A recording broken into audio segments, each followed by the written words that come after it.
How to fix no SIM card or SIM card failure on iPhone. Let's get started. The very first thing you want to do is enable airplane mode in your device. To do that, launch your settings app. Now enable for the option airplane mode. Wait for a few seconds and then disable it.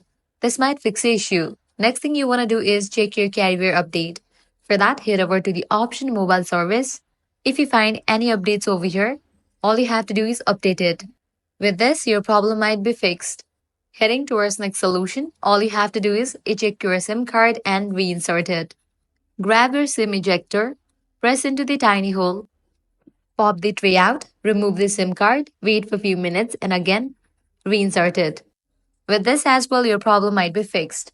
If the solution doesn't work for you, what you can do is first restart the device.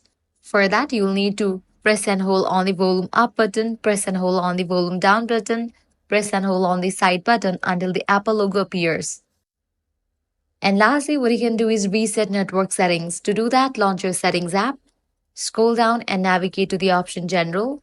Scroll all the way down and head over to the option transfer or reset iPhone. Now, click on the option reset. From this list, select the option reset network settings and go through the process. By following these steps, your problem will be fixed. If this guide helped you out, don't forget to like, share, and subscribe to our channel. Thanks for watching.